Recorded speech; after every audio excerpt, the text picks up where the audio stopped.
Baik, hari Selasa lalu dalam Demokrasi bersama Syed Menawar kita dah pun membawakan topik mengenai patriotisme, dan pada hari Rabu pula dialog kita membawakan tajuk Utuhkan Perpaduan. Lantaran itu pada hari ini dalam Landscape kita panjangkan perbincangan kita mengenai sambutan Hari Kebangsaan dan masih lagi berlegar. Ini tahun kedua untuk tema Sehati Sejiwa diangkat dan dipersetujui oleh Barisan Kabinet untuk mengangkat Sehati Sejiwa sebagai tema sambutan Hari Kebangsaan pada kali ini. Namun jika kita lihat sejak tahun 1970-an, tema-tema yang dibawakan berkait rapat dengan perpaduan, dan antara tema yang dibawakan sehingga 6 kali 6 tahun berturut-turut kerana Malaysia, iaitu pada tahun 2000 hingga 2006. 7 tahun ya berturut-turut dibawakan tema berkenaan, dan inilah dia 2015 pada tahun lalu dan 2016 tahun ini Sehati Sejiwa diangkat sekali lagi sebagai tema untuk Hari Kebangsaan. Dan perkara itu juga telah pun dinyatakan oleh Menteri Komunikasi dan Multimedia, ya, Kabinet bersetuju untuk mengekalkan tema sambutan Hari Kebangsaan Sehati Sejiwa kerana perlunya memupuk semangat bersatu padu yang telah lama menjadi amalan dalam kalangan rakyat Malaysia. Kalau kita perhatikan juga dari segi susur galur sejarah, pada tahun 1940-an itu sendiri, satu jawatan kuasa perpaduan antara kaum itu telah pun ditubuhkan untuk memastikan perpaduan di kalangan penduduk tanah Melayu ketika itu, dan dibawa ke hari ini selepas pembentukan Malaysia, perpaduan sebagai tunjang utama untuk rakyat Malaysia. Syed? Ya. Mengejut je suami panggil nama saya tak bersedia nak menjawab apa-apa. Apa soalannya? Sekali kena beri panah juga. Saya usik sikit boleh suami? Apa dia? Bila kita membincangkan tentang tema Hari Kebangsaan, selalu saja kita akan merujuk kepada perpaduan yang pada hemat saya kita boleh membincangkan Sehati Sejiwa, tetapi kita berikan inti yang lebih progresif. Ya, boleh. Sehati Sejiwa ke arah mana supaya dia futuristik sifatnya, bukan masalah perpaduan. Kita mengimbau masalah sepatutnya isu perpaduan tu beres selepas sekian lama. Kita sudah cukup lama merdeka, cukup lama faham.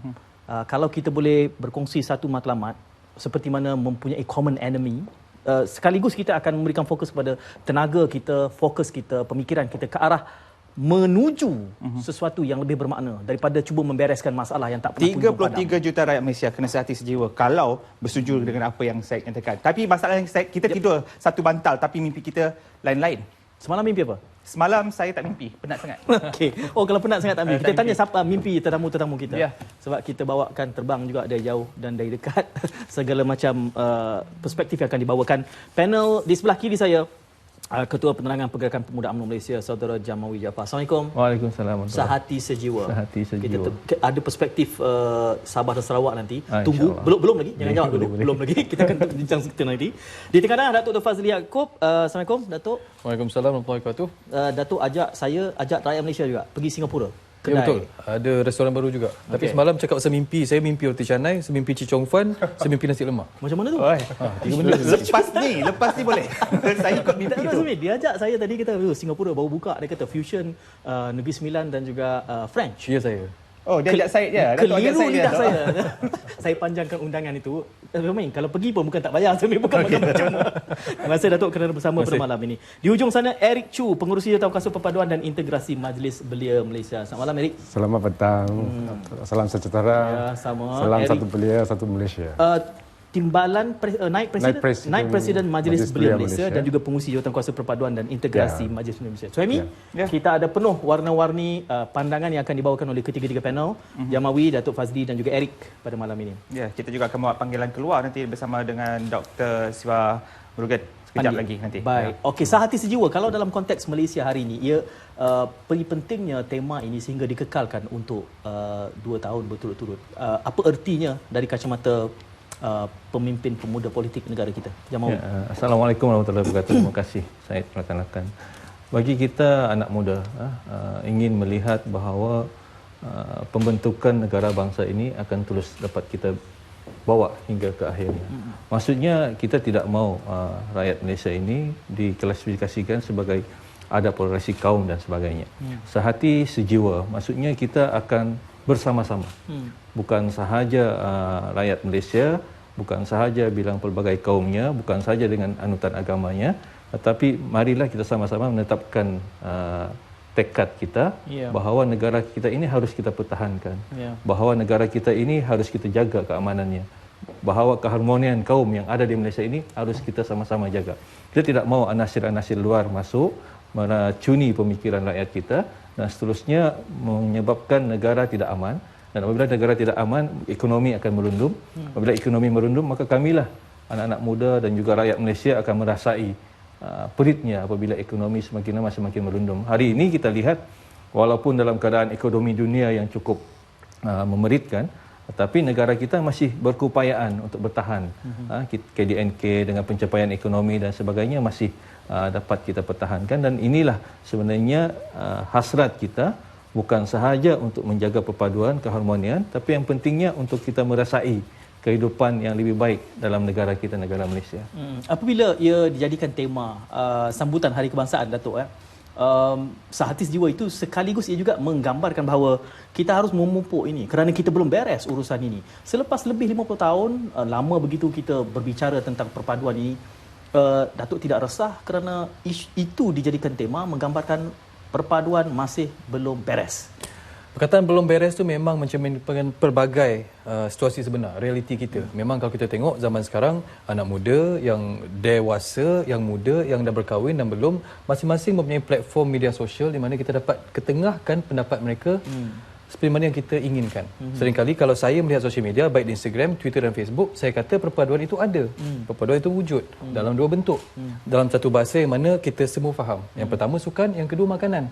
Tadi saya cakap, saya mimpi tentang roti canai, saya mimpi tentang nasi lemak, saya mimpi tentang Chee Chong Fan. Anda tengok di platform media sosial di dalam Instagram, betapa ramainya orang Melayu yang makan Chee Chong Fan. Berapa ramainya orang India yang makan nasi lemak. Dan semua rakyat Malaysia, tidak kira di Sabah dan Sarawak, juga makan roti canai. Jadi perpaduan itu wujud.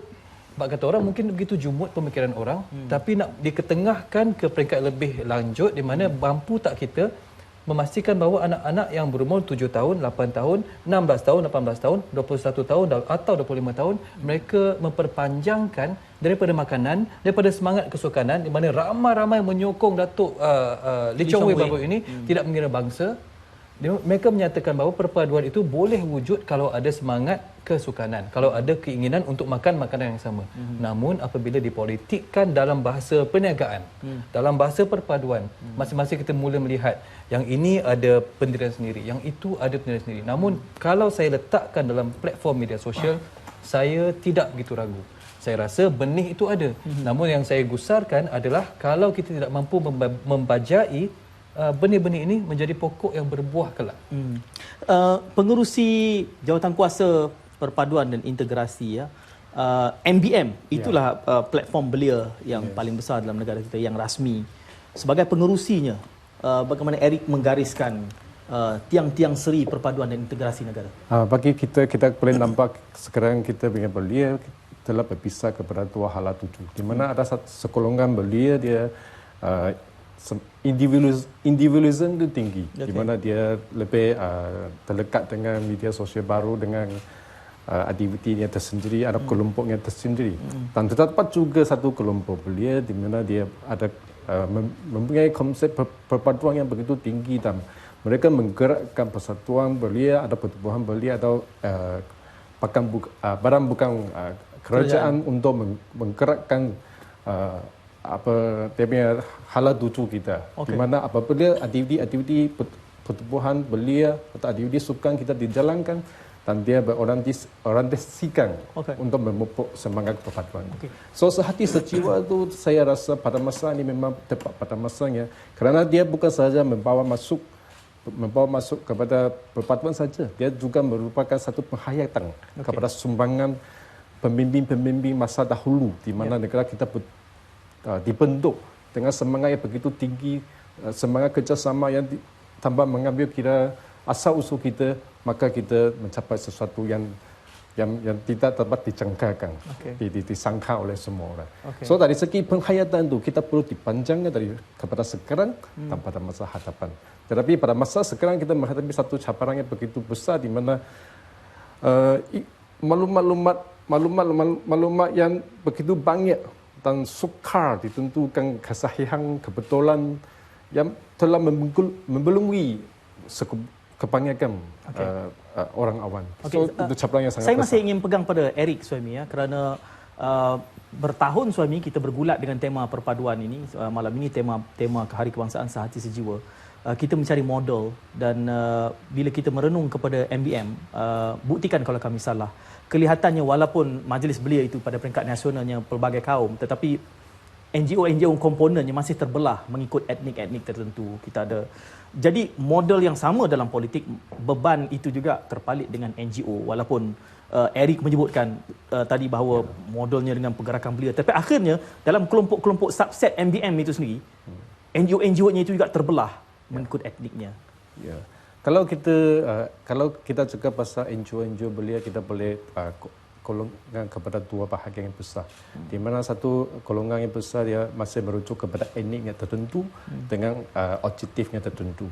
Dan satu lagi dia yang surah bercampur, di mana dia boleh menunjukkan sifat perpaduan itu. Contohnya pengagap Persatuan Bulan Sapi Merah, Senjong Ambulans, itu adalah persatuan yang kita boleh rasa mengorientasikan Malaysia.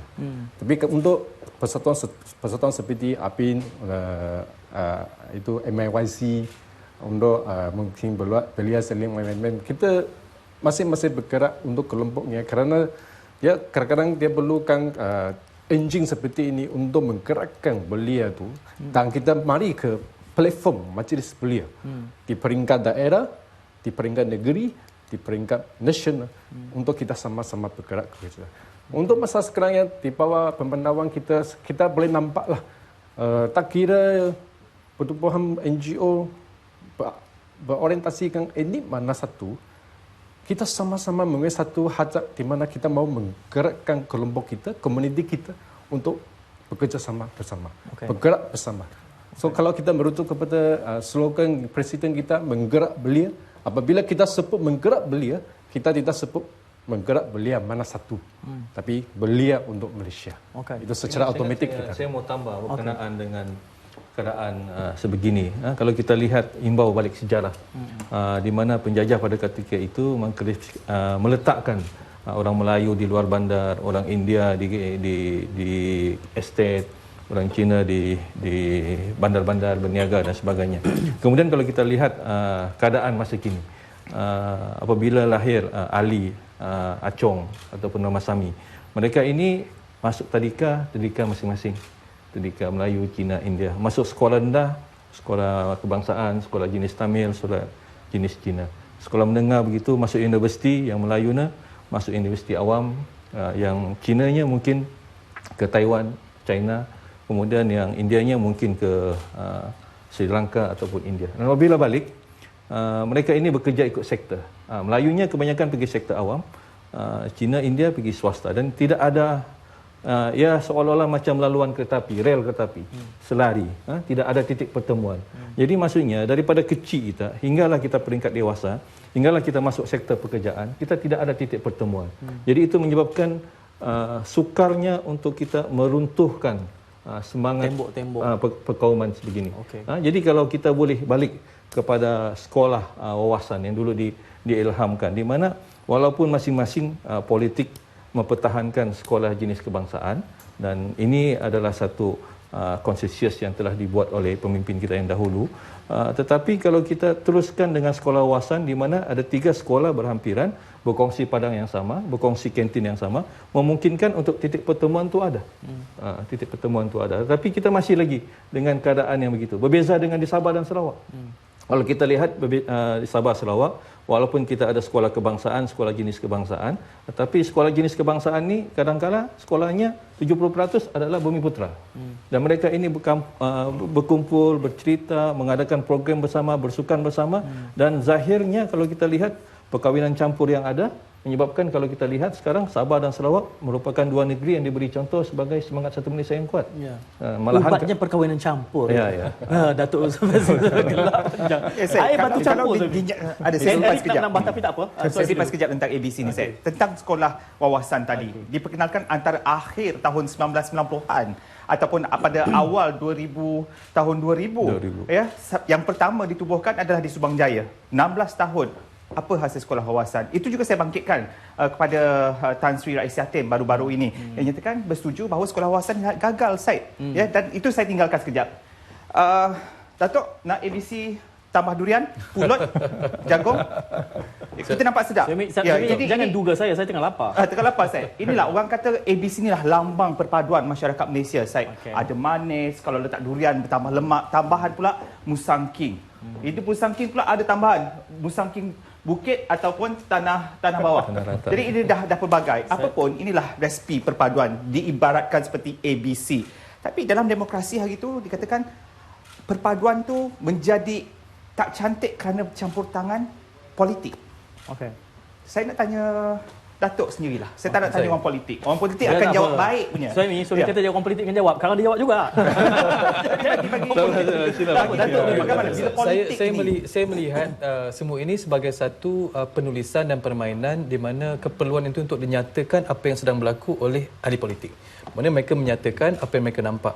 Namun pada dasarnya apabila kita berjumpa dengan ibu bapa, berjumpa dengan pelajar universiti, baik mereka di dalam negara atau di luar negara ataupun di jiran-jiran kita, mereka melihat bahawa perpaduan itu wujud, tetapi seolah-olah mereka diperkotak-katikkan oleh permainan media, kata mereka.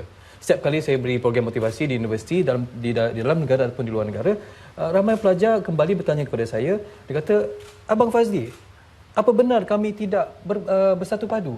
Kawan saya asing, kawan saya Ramasami, ada kawan saya daripada Sabah dan Sarawak, kita masih bermain dalam satu tim yang sama, kita masih berbadminton, kita masih jumpa bermesyuarat dan berbincang tentang masalah negara dalam satu meja yang sama. Jadi di mana kami tidak bersatu padu? Jadi soalan itu menyebabkan saya tertanya-tanya, adakah mereka ini menjadi mangsa keadaan kerana keadaan politik negara yang menyebabkan kita perlu menyatakan apa yang kita risaukan sebelum ianya berlaku. Sedangkan di dasarnya ia hanya benih-benih yang baru nak bercambah, yang mana kita masih boleh pilih benih mana yang bagus, benih mana yang tidak dan kita keluarkan. Tapi oleh kerana kerisauan mereka, kita nyatakan sesuatu yang belum berlaku secara amnya. Kerana kalau kita lihat pendidikan yang diberikan semuanya sama rata. Pendidikan agama lah, pendidikan moral, apa yang mereka belajar dalam matematik, dalam sains, mereka perlu berkongsi maklumat dengan kawan-kawan tidak kira bangsa ataupun kepercayaan. Dan apabila saya pergi ke universiti, tidak kira apa juga pendidikan yang mereka terima, sama ada medical, sama ada engineering ataupun accounting, mereka melihat Malaysia itu sebagai satu negara yang bersatu padu, yang berbilang kaum.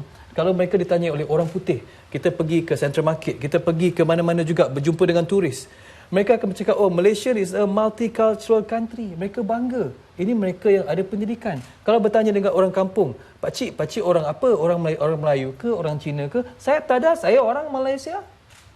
Jadi perkataan kita orang Malaysia itu memang wujud. Namun saya faham, kerisauan itu berlaku apabila kita nyatakan di media sosial, di media umum, kita nyatakan bahawa perpaduan itu mungkin goyah. Maka kita perpanjangkan amanat yang dibawa oleh tahun sudah ke tahun ini, bahawa kita sama-sama memperpanjangkan Hari Kebangsaan, menyatakan bahawa kita semua cuba membentuk perpaduan yang seolah-olah goyah. Tapi saya rasa pada dasarnya adalah kerisauan yang melampau, namun mereka diperkotak-katikkan oleh apa yang dinyatakan di media sosial, menyebabkan anak-anak muda sendiri, mereka yang tidak bersatu padu ataupun bersatu padu, mereka sendiri confused atau keliru. Eric nak menambah tadi? Ya, saya rasa ini memang satu situasi perspektif yang sekarang kita dapat gambaran di Malaysia, sama ada dari segi media atau dari segi bacaan media. Tapi saya rasa pada dasarnya kita masih mempunyai asas yang sangat kukuh untuk dalam semangat perpaduan. Terima kasih. Betul. Kerana pada dasarnya saya sendiri satu orang duduk dalam kampung Melayu di Terengganu selama 3 tahun.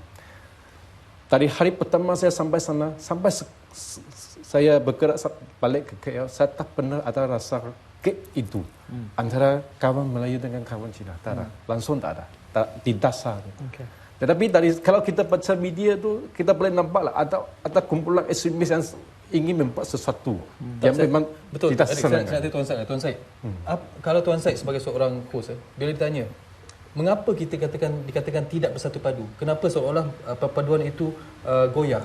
Tuan Syed yang dah berjumpa dengan ramai orang VIP. Okey. Apa punca sebenarnya Tuan Syed? Jawapannya selepas kita berehat seketika. Saya suka jawapan tu, Syed. Kerana sebenarnya kita nak berehat terlebih dahulu. Dan talian juga kami buka 0322829062. 0322829062. Lontarkan pandangan anda, komen anda, soalan anda kepada ketiga-tiga ahli panel yang ada, bukan pada kami berdua. Semuanya selepas ini.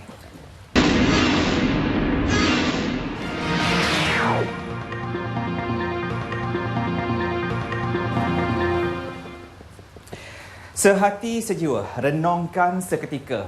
Kempen Kibarkan Jalur Gemilang. Sejauh mana kita sehati sejiwa untuk sama-sama mengibarkan Jalur Gemilang? 11 tahun kempen Kibarkan Jalur Gemilang ini dikenalkan ketika Tan Sri Rais Yatim menjadi pengerusi jawatan kuasa sambutan Hari Kemerdekaan. Hingga hari ini kita lihat masih seolah dipaksa-paksakan untuk rakyat Malaysia kibarkan Jalur Gemilang. Namun begitu, ada juga yang mengatakan, adakah kita tak patriotik kalau tak kibarkan Jalur Gemilang? Satu persoalan juga, Syed. Ada bendera dalam hati. Rupanya Ada bendera dalam hati, dalam jiwa. Ada yang jawab kat sini macam tu pada saya, Suami. Ada juga. So saya terhimbau jugalah bila Suami tanya begitu. Suami tanya pada boleh kita tanya pada ini cara untuk menjawab soalan untuk Azri tadi ya. Soalan saya belum dijawab. Okey, Anda sebagai host berdua, siapa yang cakap kita tidak bersatu padu? Mengapa perpaduan itu seolah-olah goyah? Siapa yang cakap? Nak cuba? kita tinggalkan dulu. Kita bagi Itulah, saya cuba ya. Datuk rasa rakyat Malaysia ini mereka membina citra kendiri mereka melalui apa? Sebenarnya, citra kendiri mereka timbulkan sekarang. Zaman sekarang berdasarkan apa yang mereka baca, Baik, apa yang saya mereka berbeza disogokkan. pandangan dengan Datuk begitu. Kerana buktinya adalah setiap etnik mereka membaca akhbar. Kalau kita mengkaji tema-tema utama akhbar secara harian, mereka mencakap tentang kendiri kepentingan kaum. Kita kaji Jadi akhbar yang salahnya ada. Jadi itu yang menyebabkan Jadi terpisah. salahnya media lah sekarang. Ya betul, saya tengok, setuju. Dan media itu juga bawaannya siapa? Kerana siapa stakeholder media itu? Ia juga dibawa oleh kerangka politik pemiliknya. Ya. Jadi bermakna kalau- tapi kita harus tinggalkan itu kerana itu akan memesongkan. Anda sedang menyaksikan rancangan debat pada malam ini. Dia akan membawa ke situ. Tapi sebab ini ada orang politik sini. Sebenarnya kita tak boleh menafikan apa yang berlaku di bawah. Ya. Walaupun kita mengakui ya dalam persekitaran mahasiswa, dalam persekitaran sekolah dan sebagainya ada perpaduan tu. Ya. Tetapi nyatanya di luar ratanya saya lihat bahawa kita masih ada keperluan untuk merapatkan lebih barisan. Yang pertamanya, yang kedua kita harus mengubah. Kalau kita tidak ubah sekarang, kalau kita biarkan ianya berlalu, yang saya katakan tadi laluan seperti rel kereta api, tidak ada titik pertemuan, ianya makin lama makin teruk. Ini kenyataan yang harus kita hadapi sama-sama. Begitu juga dalam industri hiburan ke, atau dalam industri yang lain ke. Contohnya festival filem baru ini pun jadi isu berkenaan dengan bahasa kebangsaan, bahasa bukan kebangsaan jadi isu. Kerana apa? Kerana semangat nasionalisme kita tidak kuat. Kalau kita rasa bahawa ianya menjadi perlembagaan bahasa Malaysia ini bahasa kebangsaan dan festival ini merupakan satu festival di peringkat kebangsaan, maka kita mengagungkan bahasa kebangsaan. Kalau kita memahami sejarahnya. Begitu juga bendera disebut oleh Saudara Suhaimi. Kalau kita menyedari bahawa bendera ini sebagai lambang kerajaan, kita tidak perlu bilang ianya ada di hati. Kita harus bangga untuk mengibarkan. Kerana daripada zaman dahulu peperangan, sekiranya bendera ini jatuh ataupun beralih pada musuh, menunjukkan bahawa jatuhnya sebuah negara. Begitu juga di Turki baru-baru ini. Kalau kita lihat, perkara pertama yang mereka ingin buat adalah menjatuhkan sebanyak mungkin bendera Turki, kerana itu akan menunjukkan contoh bahawa negara itu telah pun beralih kepimpinannya. Jadi inilah saya katakan tadi bahawa semangat kita orang muda bukan sahaja harus merasai kegesaran yang akan berlaku pada masa hadapan, tapi harus kita sama-sama melihat di mana puncanya, dan kalau boleh kita menyedari. Kita tidak boleh menyelesaikan, tapi kita menyedari ada halangan-halangan tersebut, maka kita buka halangan tersebut supaya kita sama-sama boleh duduk. Saya setuju betul. Ada soalan politik kepada orang politik. Saya akan pegang itu lagi kerana Suami kita perlu membuat panggilan keluar sekarang. Ya, jadi di talian pada ketika ini Profesor Dr. Siva Murugan Pandian, Pensyarah Kanan Pusat Pengajian Sains Kemasyarakatan Universiti Sains Malaysia. Hello, selamat malam Prof. Ya, selamat malam. Terima kasih Prof kerana bersama dengan Lanskap pada malam ini. Dan ada tanggungjawab sebenarnya dipikul oleh Prof sendiri ya, bila mana Prof sendiri telah pun diangkat sebagai ikon untuk ikon patriotik 2016. Jadi bila diangkat sebagai seorang ikon, tanggungjawabnya agak berlainan dengan rakyat Marhain, Prof. Jadi apa peranan yang dimainkan Prof bila diangkat sebagai ikon patriotik 2016? Ya, sepatutnya saya mengucapkan banyak terima kasih kepada Jabatan Penerangan dan Komunikasi dan Mass Media yang telah menjadikan saya sebagai ikon patriotik Hari Kebangsaan 2016. Advokasi dan Tanjung Samudera itu merupakan satu tanggungjawab besar. Peranannya saya rasakan menjurus kepada sejauh manakah boleh menjadi contoh kepada yang lain. Merentasi ke semua masyarakat, baik Melayu, Cina, India, Kadazan, Iban, Bidayuh, orang asli sekalipun, walaupun berbeza segi etnik, agama, ritual dan perbezaan ideologi politik sekalipun, saya rasakan masing-masing harus bersama dalam pembinaan negara bangsa ini. Jadi peranannya dan tanggungjawab saya rasakan adalah agar memastikan bahawa semangat patriotisme itu boleh diterap, dipupuk, disemai dan juga diajar bersama dalam kalangan kesemua masyarakat untuk memastikan bahawa pengisian kemerdekaan itu secara berterusan juga akan membawa kepada pembentukan satu masyarakat kelas satu di sebuah negara kelas bersama. Saya rasa itu merupakan tanggungjawab yang diamanahkan kepada saya sebagai jurucakap dalam membincang dan juga memastikan isu patriotisme itu akan dapat diterap dalam kalangan kesemua generasi.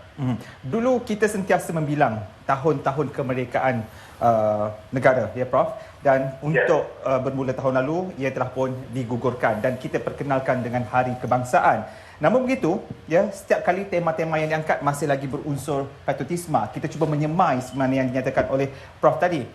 Tapi ada ketikanya kita seolah-olah masih lagi tercari-cari, teraba-raba tentang apakah itu patriotisme. Prof.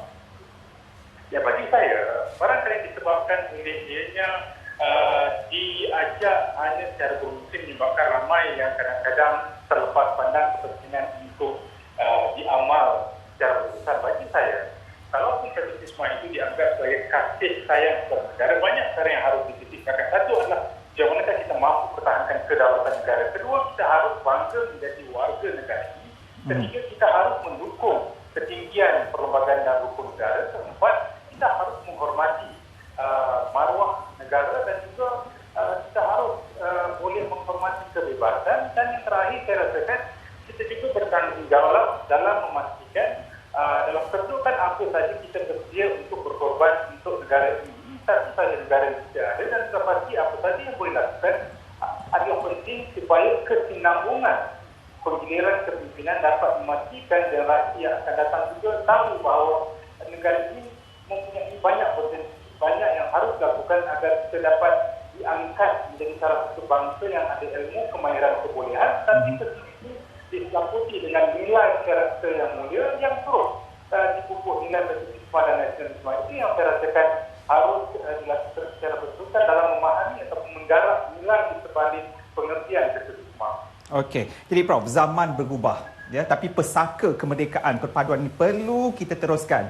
Tapi mungkin ada ketikanya sekarang ni kita perlukan satu penilaian baru tentang patriotisme itu sendiri. Setuju? Ya, saya setuju. Sebab patriotisme tidak semestinya dianggap sebagai mempertahankan nilai kemerdekaan. Apa saja yang kita lakukan sebenarnya bersifat semangat patriotisme. Walaupun kita merupakan seorang pekerja grade 11, 17, 19, 24 juta sekalipun, tetapi peranan kita sama. Dalam kita menjalankan tanggungjawab atas tugasan kita, itu juga merupakan patriotisme. Sejauh manakah kita mampu untuk melakukan penambahbaikan ke atas sistem penyampaian, itu juga merupakan patriotisme bagi saya. Kerana apa saja yang kita lakukan yang membawa kepada kebaikan bukan saja kepada masyarakat tetapi secara keseluruhan kepada negara ini juga merupakan satu patriotisme. Bagaimana ahli kita boleh menyemai nilai patriotisme dalam filem patriotisme itu terus terang dan pelbagai aktiviti program dilakukan dan semua itu sebenarnya bermula dari rumah. Keluarga yang harus memainkan peranan yang amat besar dalam memastikan pengertian patriotisme itu secara berterusan dapat diangkat sebagai satu nilai yang penting. Okey, baik. Terima kasih banyak Prof. Dr. Siva. Ya, sama. Okey, itu dia. Set. Semakin ke hujung tu semakin panas tu. Ya. Kalau kita bagi sikit masa lagi tu berpidato Dr. Ikon kita seorang tu. Tu kawan kita tu Dr. Siva. Terima kasih Doktor kerana pandangan itu tadi. Saya Suami, boleh saya kembali bersama 3 panel? Ya, silakan. Mengulas balik. Saya nak usik Dr. Fazli sebab dia berani usik kita tadi, Suami. Saya nak usik Doktor apabila Dr. Fazli menyebutkan soal makanan. Doktor jangan tenung saya betul, Doktor. Sehati sejiwa. Bukan apa, seronok je mengusik. Analogi makanan, ya, betul. Saya selalu sebutkan bahawa di dalam pentas dua sektor yang ada perpaduan, iaitu satu sukan, yang kedua hiburan. Datuk menimbulkan makanan, ya, mungkin boleh jadi 3. Cumanya kalau analogi makanan itu ingin saya twist, ya, betul kita makan kepelbagaian cita rasa yang ada, tetapi kita juga makan kimchi, kita juga makan sushi. Bererti cita rasa, kalau dalam merujuk kepada makanan, ia merupakan bahana daripada cita rasa global. Dan itulah antara petunjuk yang digambarkan termasuk oleh Nesbitt, kerana dalam era hari ini loyalty, kesetiaan itu bukan lagi kepada nasionalisme satu-satu negara, tetapi kepada cita rasa dan citra global yang dibentuk oleh TNC, Transnational Corporation, syarikat-syarikat yang besar. Cita rasa kita terhadap Nike, cita rasa kita terhadap berpakaian. Ya, jadi ia tidak menggambarkan kesetiaan, kecintaan kita kepada negara, kepada perpaduan, kerana cita rasa merupakan satu, termasuk sukan. Ya. Jadi kalaulah itu petunjuknya, maka kita akan ada bermasalah. Soalan ini agak panjang untuk saya bina konteksnya. Kalau itu petunjuknya, dia akan bermasalah kerana keterikatan kita itu dah kepada trend global, bukan kepada kesetiaan kenegaraan. Datuk. Yang disebut tadi cita rasa, yang saya sebut adalah identity. Okay. Identity makanan dengan bangsa dan juga kaum-kaum yang ada. Kalau kita sebut, kita pergi ke kedai mamak, kita tahu makanan yang diberikan semua itu adalah makanan berunsurkan makanan India. Kita pergi ke kedai-kedai yang serve, yang memberikan Chee Chong Fan, kita tahu itu identiti untuk makanan orang berbangsa Cina. Kita pergi ke Sabah contohnya, kita sebut tentang sayur Sabah, itu identiti sayur Sabah contohnya. Jadi identiti itu boleh dijadikan sebagai satu benih, bukan pokok. Cita rasa itu dah jadi pokok. Memang cita rasa kita mengikut fashion, mengikut trend.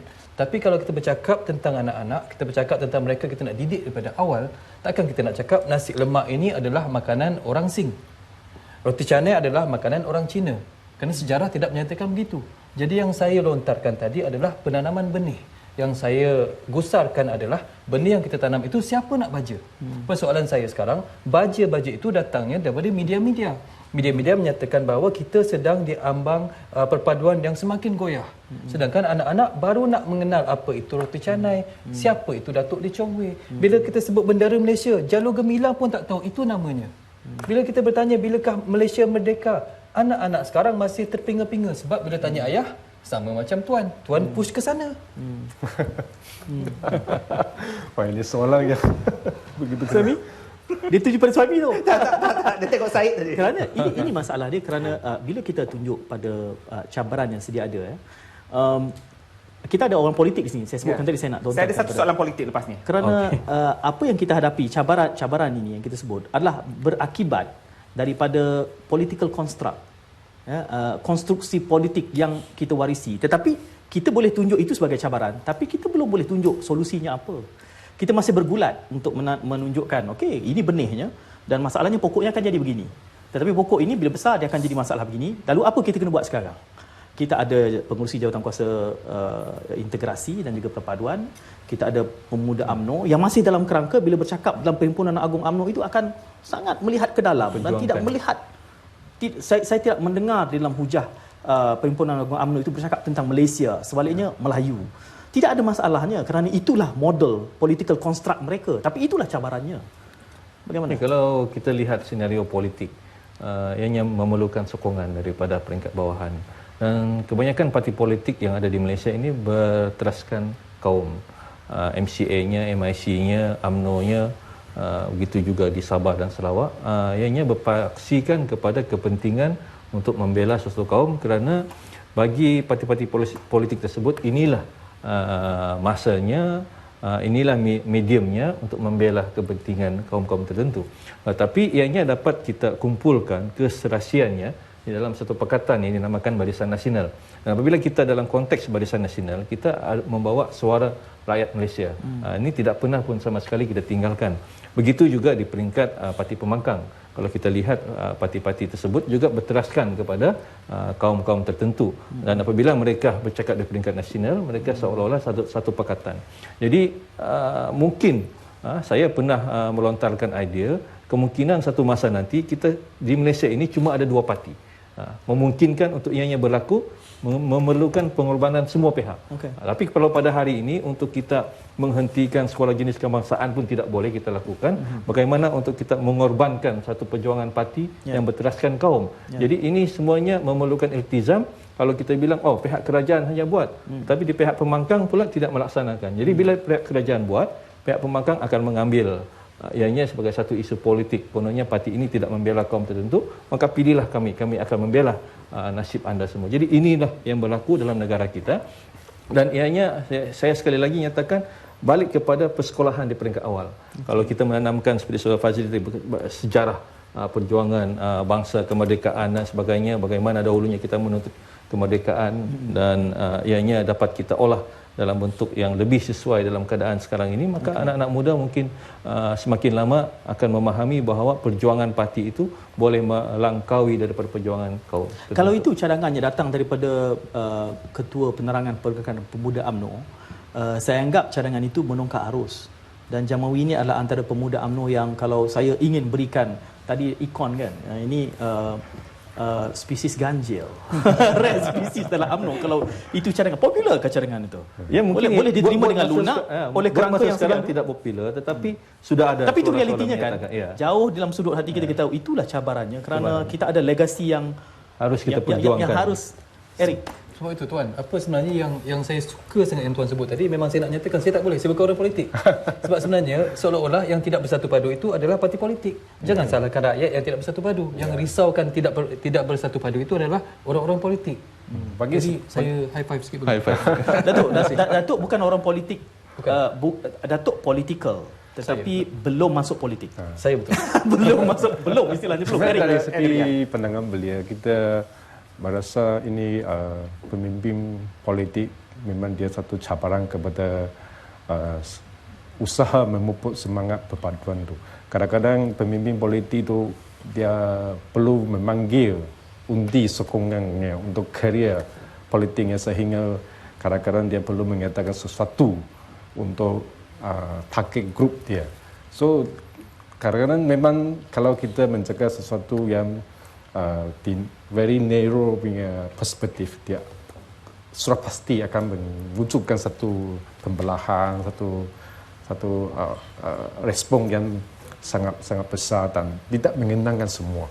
Dan apabila masa perbincangan ini, dia akan mewujudkan satu perasaan kerisauan seperti yang Datuk cerita tadi. Kerana kerisauan itu akan menyebabkan rakyat-rakyat tertentu, golongan tertentu yang masih mampu keliru dengan semua informasi itu, ambil tindakan yang sedikit luar biasa dan rasional, dan secara perlahan dia akan memberi kesan negatif kepada masyarakat dia akan ambil.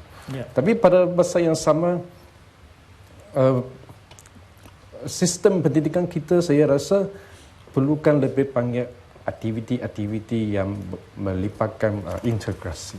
Contohnya, kita perlu membuat melebihkan aktiviti atau pesta sukan di peringkat daerah, di peringkat daerah negeri, di peringkat nasional, di mana melibatkan semua pelajar sekolah.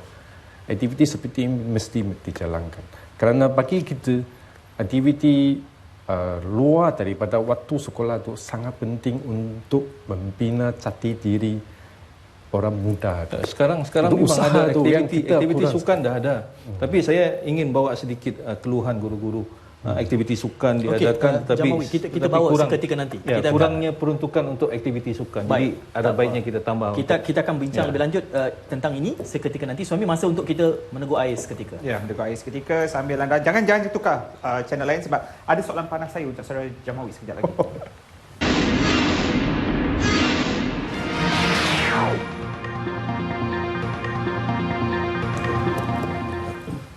Kembali dalam lanskap, jauh sebenarnya jarak saya dengan Syed ada lebih kurang 12 kaki ada, tapi dengar ya kata saya lepas ni kita nak bawa satu dimensi barulah dalam kita punya perbincangan. Ya, saya akui kita perlu lihat satu dimensi baru bila mana kalau kita perhatikan betul-betul Syed ya, mengelakkan ekstremisme itu boleh dianggap sebagai satu semangat. Ya, semangat. Ada satu pihak yang lain dia menggalakkan ekstremisme. Ini juga satu perkara yang patriotik bagi satu pihak yang lain.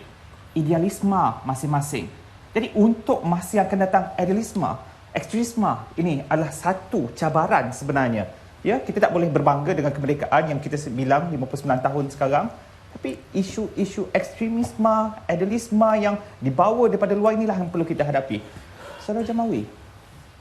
Ya, saya adalah antara pemimpin pemuda yang kadang-kadang melihat perjuangan UMNO itu di luar ruang lingkup berkenaan dengan perjuangan ekstremis untuk Melayu, Islam dan sebagainya. Kadang-kadang saya rasa keterbukaan kita menghormati rakan-rakan di Sabah dan Sarawak dan sebagainya. Tetapi anasir daripada luar, katakan Saudara Suhaimi katakan tadi, meracuni anak muda. Kita lihat bagaimana mereka menggunakan medium Facebook untuk menghina agama yang lain. Bagaimana mereka menggunakan medium YouTube untuk membuat video klip dan sebagainya menghina agama yang lain. Apabila ada penghinaan, maka penganut agama tertentu akan merasa marah. Dan apabila mereka merasa marah, mereka zahirkan dalam bentuk-bentuk yang lain. Himpunan Merah contohnya ada gerakan-gerakan untuk mendaulatkan kepentingan kalimah Allah dan sebagainya. Inilah yang saya katakan tadi bahawa ruang lingkup kita sebenarnya walaupun kita sebagai orang politik tetapi harus kita melangkaui pemikiran rakyat kebanyakan di bawah. Kerana akhirnya nanti rakyat akan menilai sebelum mengundi mana pemimpin ataupun parti yang membela untuk keseluruhan rakyat Malaysia. Kerana kita tidak mahu kita syok dalam gelanggang kita sendiri. Tapi di luar sana orang hanya bertepuk tangan dan kita di gelanggang mati sama sendiri. Dan ini saya kira bukan sahaja bilang di peringkat kepimpinan di peringkat parti, begitu juga kepimpinan di peringkat NGO-NGO yang lain. Yang harus kita memberikan kepahaman bahawa tidak perlu kita mengulangi sejarah yang lama. Bagi kita, orang muda sekarang ini adalah pejuang mengisi kemerdekaan. Bagaimana untuk kita langkah lebih jauh. Bagaimana untuk kita mendapatkan sumber ekonomi, memperkayakan negara, mendapatkan maklumat yang lebih berkesan untuk bukan sahaja memberikan peluang perniagaan yang baik kepada anak muda. Saudara Fazli sendiri mempunyai satu skim motivasi yang saya lihat begitu baik untuk anak muda. Kalau ini kita boleh rancakkan, bukan sahaja bilang program-program beliau dalam perniagaan, motivasi pendidikan dan sebagainya, tetapi semua anak muda mengambil langkah yang sama. Saya rasa kekhawatiran kita berkenaan dengan perjuangan anak muda untuk mengisi kemerdekaan pelan-pelan akan dapat kita atasi sama-sama. Sementara kita bercakap tentang ini, Suhaimi, dan Suhaimi memulakan pembukaan tadi tentang dimensi baru, sudut pandang baru. 2/3 daripada rancangan pada malam ini kita berintrospeksi, melihat ke belakang pada hemat saya. Ya. Kerana kita menuju ke sambutan Hari Kebangsaan dan temanya sehati sejiwa. Tetapi acap kali, Suhaimi, hampir setiap tahun bila kita bercakap soal sambutan Hari Kebangsaan ini, kita akan merujuk kepada cabaran. Dan cabaran itu adalah selalunya perpaduan. 2/3 perbincangan kita bergulat tentang itu. Sedangkan pada hemat saya, kalau Hari Kebangsaan ini kita cakap soal cabaran masa depannya, supaya kita move forward dan bukan berbincang tentang belakang semata-mata. Dan bagaimana pengisiannya? Kalaulah perbincangan ini tuan-tuan diundang semula tahun depan, bagaimana mood perbincangan sepatutnya, Datuk? Saya sebenarnya ada satu perkataan bahasa Inggeris kalau saya boleh pinjam, dipanggil resilient, ataupun dalam bahasa Melayu dipanggil keanjalan. Kalau getah tu kita tarik, dia kembali rapat. Dan keanjalan hati, keanjalan pemikiran serta perbuatan perlu ada dalam setiap kelompok masyarakat. Bermakna kalau mereka ditolak, mereka boleh bangun. Kalau mereka dirapuhkan, mereka boleh kentalkan semula. Kalau mereka diganggu gugat, mereka boleh bersatu semula. Jadi keanjalan pemikiran ini saya rasa adalah satu fokus yang perlu diberikan. Mereka tidak boleh goyah dengan nasir-nasir luar. Mereka tidak boleh payah dengan apa yang dinyatakan oleh media, dan mereka tidak boleh kalah dengan apa yang dinyatakan oleh rakan-rakan sekeliling yang mana mereka mungkin adalah kelompok ekstremis. Jadi keanjalan pemikiran ini perlu dibentuk daripada awal. Di mana mereka sebelum diberikan tentang masalah-masalah yang berlaku dalam negara, mereka perlu diberikan tentang kebaikan-kebaikan yang berlaku terhadap hidup mereka. Sebab tu kalau dalam masalah rumah tangga, kita lari sekejap analoginya. Kalau kita dah berkahwin 10 tahun, 20 tahun, bukan lagi bercinta. Tapi kita menerima kelemahan pasangan. Apabila kita menerima kelemahan pasangan, kita raikan kelebihan mereka. Jadi itu sebenarnya konsep keajalan, perpaduan yang perlu kita ketengahkan daripada zaman sekarang, tahun ini, hingga ke tahun-tahun akan datang. Supaya mereka menerima kekalahan itu adalah satu kemenangan. Keburukan itu adalah satu keanjalan ke arah kebaikan. Dan pengajaran itu perlu dibentukkan untuk membentuk planning. Sebab tu Mak Saleh ada satu kata-kata yang saya suka. If you fail to plan, you are planning to fail. Kalau anda gagal untuk merancang, anda merancang untuk gagal. Jadi apabila kita ada keanjalan hati, keanjalan pemikiran, apa juga yang berlaku dalam kelompok masyarakat, mereka boleh bingkas bangun. Kalau saya tahun depan kembali semula, saya nak melihat adakah kita anjal dalam tempoh 365 hari. Tapi soalannya masih sama. Membina keanjalan pemikiran itu, bagaimana dilakukan? Kembali pada sistem pendidikan? Bagaimana untuk kita terapkan? Kalau tempohnya saya orang yang sangat aktif dalam media sosial, saya terkesima melihat satu kempen tidak kira saya tak salah saya 2-3 tahun yang lalu di mana digerakkan dalam Twitter. Semua pemilik Twitter orang Malaysia perlu ada lambang bendera Malaysia dalam dia punya gambar. Saya rasa itu sangat menarik. Jadi apabila kita tengok gelombang jalur gemilang berlaku dalam Twitter, kita buka Twitter penuh dengan bendera Malaysia. Tapi itu hanya seketika, kempen yang berlangsung selama proses Hari Kebangsaan. Habis saja bulan Ogos, September, Oktober mereka lupa kempen tersebut dan hanya berlaku pada saat itu. Jadi suatu kempen pada saya perlu diperpanjangkan supaya ia menjadi lebih efektif. Jangan kita mudah kalah dengan marketing, bukan kempen yang sebenar. Eric nak tambah tapi saya Ya, Encik Eric. Okey. Kita ada, saya ada soalan. Ya, kita ada Jabatan Perpaduan Negara dan Integrasi Nasional. Ya, telah pun diwujudkan sekian lama. Malam ini, dan saya yakin untuk tahun depan juga seperti saya kata, kita akan bercakap lagi tentang perpaduan. Ya. Kita akan bercakap lagi tentang integrasi nasional. Ya. Jadi seolah-olah kita menidakkan peranan Jabatan Perpaduan Negara dan Integrasi Nasional yang telah ditubuhkan, atau sememangnya Jabatan Perpaduan Negara dan Integrasi Nasional tak berjaya menjayakan wawasan untuk wujudkan integrasi nasional. Bagi pihak kita, Jabatan Perpaduan dan Integrasi Nasional adalah salah satu usaha kerajaan dan satu identiti kerajaan dan tekad kerajaan untuk memupuk perpaduan secara konsistensi dari dulu sampai sekarang tak akan bermacam kepada masa depan. Itu salah satu usaha dari pihak kerajaan. Tetapi kalau kita bergantung kepada kerajaan saja, usaha memupuk perpaduan ini akan menghadapi berbagai halangan kerana dia tidak melibatkan orang awam, tidak melibatkan swasta, tidak melibatkan pemimpin-pemimpin pertubuhan. Sedangkan setiap elemen dalam masyarakat kita memainkan peranan kita. Dari segi sekolah, teladan guru besar dan cikgu, dari segi pertubuhan belia, pemimpin belia itu sendiri perlu bertanggungjawab ke atas apa-apa tingkatan secara publik, secara awam atau secara berkelompok bersama. Dari segi amalan cara hidup kita. Okey, apabila kita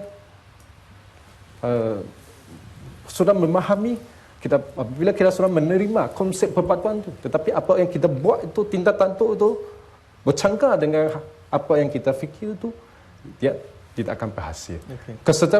Kesetaraan rakyat itu adalah sangat penting. Yeah. Kesetaraan itu perlu dipupuk melalui berbagai usaha, berbagai perbincangan, berbagai aktiviti dan berbagai perbincangan mengenai fahaman, idealisme, pertumbuhan idea macam saya masih ingin pegang pada Eric ya, kerana kita merujuk kepada apa yang disebut sebagai the fourth estate, dan kita bercakap soal civil society, masyarakat sivil ya. Insiden dia yang paling dekat kalau kita masih ingat berlakunya ledakan bom di Jakarta dan bagaimana masyarakat sivil Jakarta pergi ke tempat lokasi mengatakan kami menentang keganasan kerana kami sayangkan negara. Itu bukanlah satu usaha politik, bukan usaha kerajaan, tetapi rasa sedar rakyat sendiri yang ingin membuktikan kepada dunia pelaku-pelaku keganasan ini bahawa kami sayangkan negara ini. Dan kita perlukan, malangnya ia harus di-instigate sebegitu rupa. Kita tak mahu berlaku begitu kan, tapi civil society inilah yang dalam bentuk NGO dan bentuk kepimpinan marhain di lapangan ini yang patut, soal patut tak patut ni saya tak pasti kerana mereka tidak ada struktur. Tidak ada presiden masyarakat sivil, tak ada. Saya agak setuju dengan pernyataan seperti ini kerana kalau kita nak katakan, kita nak memupuk semangat perpaduan itu, kita perlu bermula daripada pemahaman, kemudian persefahaman dan penerimaan. Dalam 3 proses itu, dia perlukan kita menerapkan nilai-nilai universal. Universal maksudnya konsep kemanusiaan, asas pemahaman kepada hak-hak asasi kemanusiaan yang boleh diterima dengan semua manusia, tak kira asal-usul bangsa dia atau asal-usul perfahaman agama dia. Contohnya, membunuh itu adalah nilai-nilai pergerakan yang tidak boleh diterima oleh mana-mana agama atau mana-mana bangsa kerana dia adalah satu keganasan yang tak betul. So apabila kita balik kepada konsep penerapan perpaduan dan amalan dalam cara hidup kita sendiri, setiap individu ada tanggungjawab untuk memainkan peranannya. Ibu bapa perlu menunjukkan, memberi satu teladan yang begitu nyata dan ketara kepada anak-anak muda kita. Barulah anak-anak muda kita ada contoh di mana apakah nilai-nilai mulia yang perlu kita kekalkan. Di samping kita mempunyai kepercayaan kepada agama tertentu. Contohnya. Sama soalan saya bagi pada Datuk Fazli tadi. Kita tunjuk membina keajaran pemikiran, ibu bapa perlu. Tapi ibu bapa perlu ni, ibu bapa ni yang masalahnya ni. Datuk pun tunjuk masalahnya saya menawan dengan Suhaimi ni lah tadi. Jamawi. Dia tak mudah ni. Mudahlah kita cakap ibu bapa perlu, ibu bapa perlu. Tapi ibu bapa yang dengar ni kata ya ibu bapa perlu. Tapi yang dengar itulah yang sebenarnya masih ada pemikiran-pemikiran yang tidak tepat ini. Bagaimana kita boleh kembali kepada rukun negara. Kepercayaan kepada Tuhan hinggalah kesopanan dan kesusilaan. Kalau ini kita boleh perkasakan bukan sahaja di peringkat pendidikan, di peringkat sekolah, di peringkat komuniti, di peringkat ibu bapa, kecintaan kita kepada negara tidak perlu untuk kita ungkitkan setiap masa. Kerana ianya akan hadir. Seperti mana negara Indonesia memberikan kepahaman Pancasila kepada rakyatnya, menyebabkan bila ada bom meletup semua ingin bersama-sama. Tapi kita lihat rukun negara kita, kalau semua memahami kepercayaan kepada Tuhan, kesetiaan kepada raja dan negara. Sekarang kalau kita melihat di laman sosial, kesetiaan kepada raja ni kurang, kesetiaan kepada negara juga kurang. Keluhuran perlembagaan. Kita ada perlembagaan, kita ada undang-undang, tetapi masih banyak yang cuba merungkaikan dan juga mengungkitkan perkauman dan sebagainya. Tetapi kalau semua rakyat Malaysia diberikan kesedaran ini, saya yakin dan percaya tahun depan kalau kita datang lagi, insya-Allah keadaan mungkin akan berubah dalam tempoh 360 hari. Okey. Itu komitmen daripada Jamawi. 365 hari dia nak datang lagi Suhaimi. 26 Ogos tahun depan, tajuk yang sama kita kumpulkan ketiga-tiga ni kita tengok bagaimana dalam tempoh 12 bulan itu keanjalan pemikiran, peranan ibu bapa dan juga program-program pengisian ini. Pengisian yang ideal, Datuk. Kalau dalam konteks sambutan kemerdekaan, apa pengisian yang ideal ni? Kerana ada komen-komen yang juga diberikan pelbagai kita dengar. Pada saya pengisian itu perlu kita fahamkan asasnya dulu. Saya tidak bersetuju kalau ada pihak yang mengukur tahap patriotisme mereka dengan cara sama ada mereka mengibarkan jarum gemilang atau tidak. Sama ada berapa banyak bendera yang ada dekat rumah. Sama ada berapa tahun mereka kibarkan jarum gemilang. Pada saya pengukuran di atas jarum gemilang itu tidak wajar sekarang ini.